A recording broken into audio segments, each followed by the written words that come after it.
Hello everyone.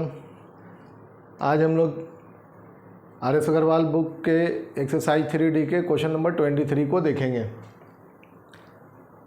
Hope अभी तक आप लोग बना रहे होंगे और क्वेश्चंस बन रहे होंगे आप लोगों से। चलिए हम लोग क्वेश्चंस को समझते हैं कि क्या है। देखिए क्वेश्चन क्या कहता है कि फाइंड ए एंड बी को फाइंड करने बोलता है when linear equation has infinite number of solutions. हमारे जो लीनियर इक्वेशंस हैं ये दोनों जो हमारे लीनियर इक्वेशन हैं इनके इन्फिनाइट नंबर ऑफ सॉल्यूशंस हैं, तो उस केस में ए एंड बी की वैल्यूज़ क्या होगी। तो जब ऐसा क्वेश्चन देता है तो पहले समझिए कि इन्फिनाइट नंबर ऑफ सॉल्यूशंस पे ग्राफ हमारे कैसे बनते हैं। स्ट्रेट लाइन के दोनों लाइन जो है आपस में कॉन्साइड कर जाते हैं, that is we get a number of common points. हम लोग कॉमन पॉइंट्स, बहुत सारे कॉमन पॉइंट्स मिल जाते हैं। और ऐसे इक्वेशंस को रिप्रेजेंट, इनके सॉल्वेबिलिटी कंडीशंस को चेक करने के लिए हम क्या देखते हैं कि इनके जो स्लोप्स हैं, स्लोप्स इक्वल होते हैं। तो स्लोप्स जब इक्वल होते हैं तो वहाँ से जो हमें कंडीशन मिलती है वो है A1/A2 is equal to B1/B2। ये हमारे स्लोप से कंडीशन मिलती है। और दूसरी बात है कि जब भी लाइंस ओवरलैप कर रहे हैं तो पोजीशन ऑफ ग्राफ जो है, पोजीशन ऑफ ग्राफ हमें किससे मिलती है? C से। तो वो एक ही लाइन पर है, इसलिए जो इनके साथ जो रेशियो है C1/C2 का वो इक्वल हो जाता है। तो ये हमारे सॉल्वेबिलिटी कंडीशंस आ जाते हैं। अब अगर ये सॉल्वेबिलिटी कंडीशंस आपको थ्रूली समझना है, इनके बारे में डिराइवेशन समझना है, तो आप हमारे इंट्रो क्लास को देख सकते हैं, linear equation in two variables, intro part 1 and part 2। वहाँ पे हमने इसको डिस्कस किया है। चलिए अब आते हैं हम लोग अपने इक्वेशन को सॉल्व करते हैं, क्वेश्चंस को। तो देखिए A1, पहले हम अपने कोफिशिएंट्स को अलग कर ले। A1 क्या है? इक्वेशन 1, पहले देखिए ये स्टैंडर्ड इक्वेशन में है कि नहीं, पहले उसे चेक कीजिए। x के टर्म, y के टर्म और इक्वल टू के बाद कांस्टेंट टर्म, ये स्टैंडर्ड इक्वेशन है। x के टर्म, y के टर्म और इक्वल टू के बाद कांस्टेंट टर्म, हमारा ये दोनों इक्वेशन स्टैंडर्ड इक्वेशन में है। तो अब कोफिशिएंट को लिख लें। तो A1 क्या है? इक्वेशन 1 में जो x के कोफिशिएंट होते हैं वो A1 है। B1 क्या है?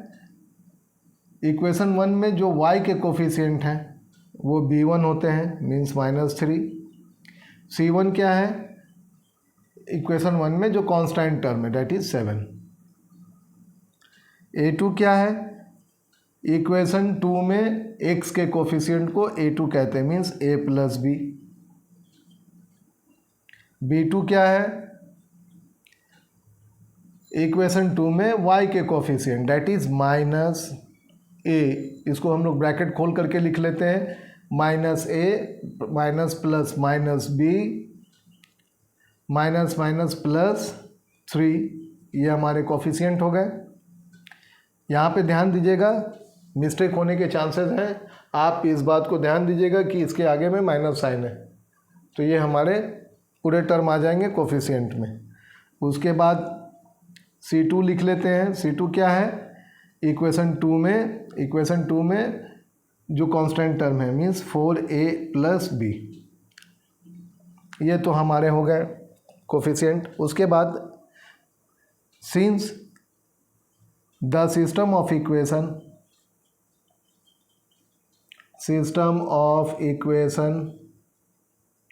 Has infinite number of solutions, तो क्या होगा?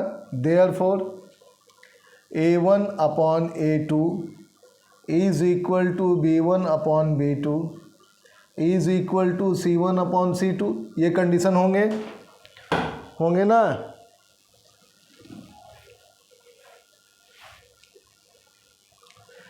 तो हम अपने वैल्यूज़ को पुट कर लें यहाँ पर। A1/A2 means 2/A+B is equal to B1/B2 -3 upon this much, -A -B +3, got it, is equal to C1/C2 means 7/4a plus b, 7/4a plus b, ये हमारे तो टर्म्स रिप्रेजेंट हो गए। अब सॉल्व कैसे करेंगे?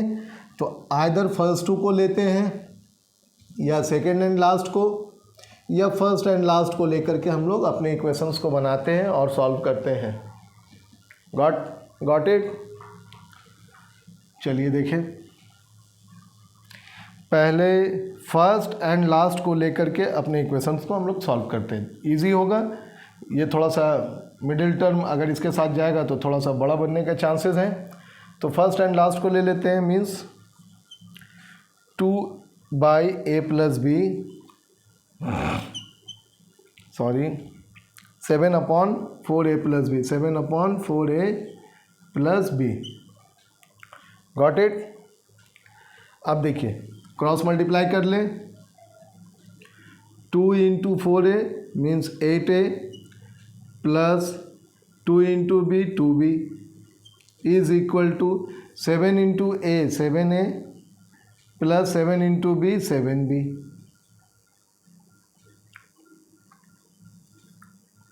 8a minus 7a plus 2b minus 7b is equal to 0।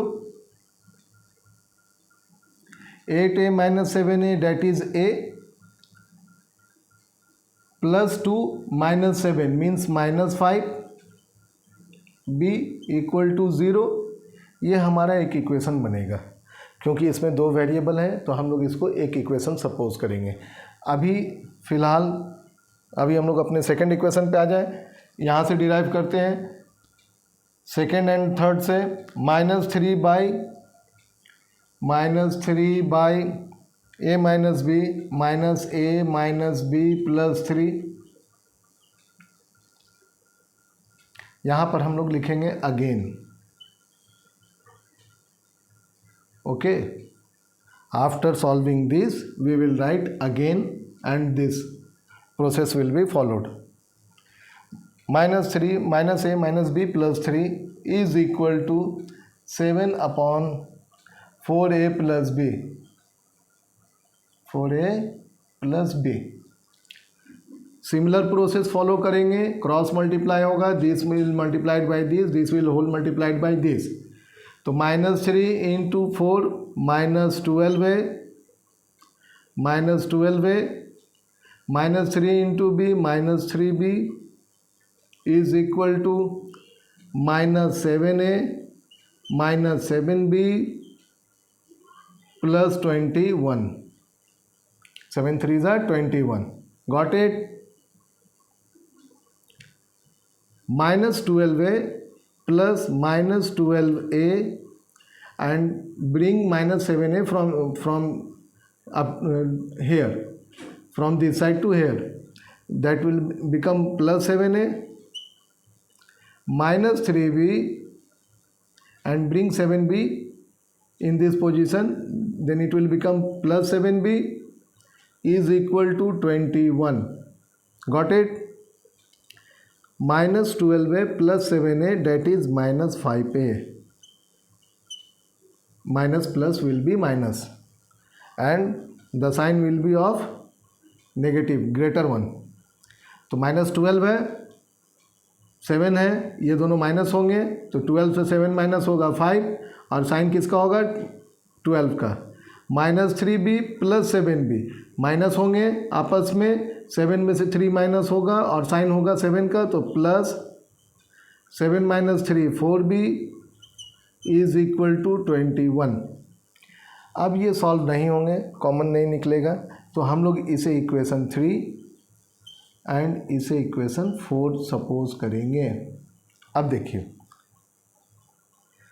First term यहाँ पे नेगेटिव है, फर्स्ट टर्म यहाँ पे पॉजिटिव है। तो अगर हम लोग इस टर्म के कोफिशिएंट को, आगे वाले दोनों टर्म के कोफिशिएंट को इक्वल कर दें तो हमारा इक्वेशन सॉल्व हो जाएगा। तो इसे अगर 5 से मल्टीप्लाई कर दें इस होल इक्वेशन को, तो ये 5a हो जाएगा और ये -5a है, कैंसिल हो जाएगा। तो मल्टीप्लाई इक्वेशन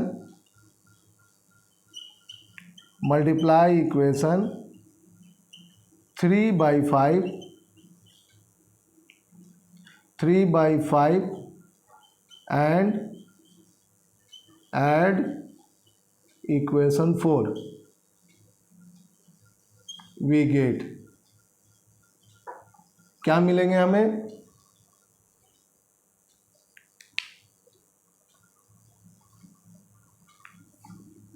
देखिए 5 से मल्टीप्लाई करेंगे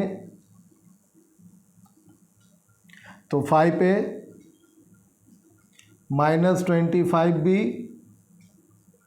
5 5 ज़ा 25b इज इक्वल टू 0, और इसे एज इट इज़ लिखना है। -5 पे +4b इज इक्वल टू 21, और ऐड कर देंगे, सिंपली ऐड करेंगे, ये कैंसल आउट हो जाएगा। -25 + 4 कितना हो जाएगा? -21, माइनस प्लस माइनस होगा, 25 से 4 माइनस होगा, 21, 25 का साइन हो जाएगा यहाँ पर माइनस, इज इक्वल टू, इसको प्लस करेंगे 21, means b is equal to 21/21 -1, means b is equal to -1। अब b is equal to -1 put कर लेंगे, put b is equal to -1 in equation 3, we get, equation 3 में हम लोग पुट कर लेंगे a-5 into b, b is -1 is equal to 0, means a + 5 is equal to 0, means a is equal to -5। Got it? Note कर लीजिए, देख लीजिए, ये बहुत सिंपल सा एक्सरसाइज है, इसे प्रैक्टिस करें आप लोग, ये टफ नहीं है और स्कोरिंग है। बोर्ड में इससे क्वेश्चंस ऑलवेज पूछे जाते हैं, तो आप लोग इसे ज़रूर से प्रैक्टिस करें, पॉज कर लें और नोट कर लें इसे।